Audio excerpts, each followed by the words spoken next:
Henry and Gordon were lonely when Thomas left the yard to run his branch line. They missed him very much.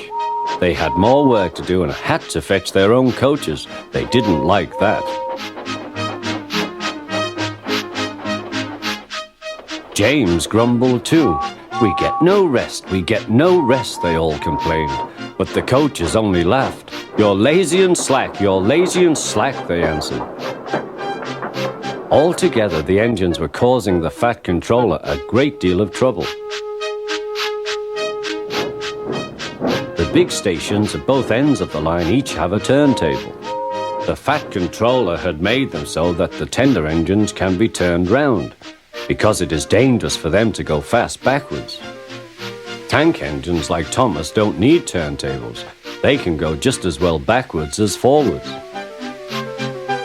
But to hear Gordon talk, you would have thought that the Fat Controller had given him a tender just to show how important he was.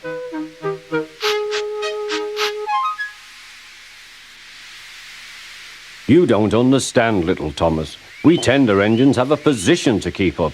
It doesn't matter where you go, but we are important. And for the Fat Controller to make us shunt trucks, fetch coaches, and go on some of those dirty sidings, it's not the proper thing." Thomas chuckled and went off with Annie and Clarabelle. "Disgraceful," Gordon hissed as he ran backwards to the turntable. The turntable was in a windy place close to the sea, and if he was not on it just right, he put it out of balance and made it difficult to turn. Today, Gordon was in a bad temper, and the wind was blowing fiercely. His driver tried to make him stop in the right place, but Gordon wasn't trying. The fireman tried to turn the handle, but Gordon's weight and the strong wind prevented him. "It's no good," they said at last. "Your tender upsets the balance. If you were a nice tank engine, you'd be all right. Now you'll have to pull the next train backwards." "Look," called some boys, "there's a new tank engine." "Oh, it's only Gordon back to front." "Hello," called Thomas, "playing tank engines? Sensible engine. Take my advice, scrap your tender and have a nice bunker." Gordon said nothing. Even James laughed when he saw him. "Take care," hissed Gordon, "you might stick too." "No fear," chuckled James, "I'm not so fat as you." "I mustn't stick," thought James. He stopped on just the right place to balance the table. It could now swing easily. Gordon arrived in time to see everything.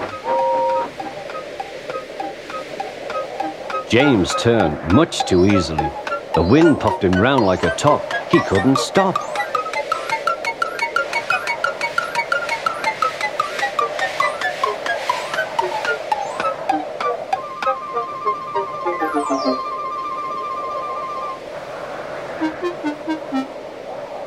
"Well, well," said Gordon, "are you playing roundabouts?"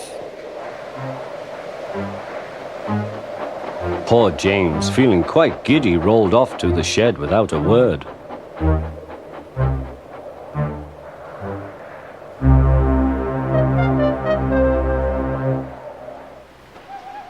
That night, the three engines had an indignation meeting. "It's shameful to treat tender engines like this. Gordon has to go backwards and people think he's a tank engine. James spins round like a top and everyone laughs at us. And to add to that, the Fat Controller makes us all shunt in dirty sidings. Blech!" "Listen," said Gordon. He whispered something to the others. "We'll do it tomorrow. The Fat Controller will look silly." The engines had decided to go on strike.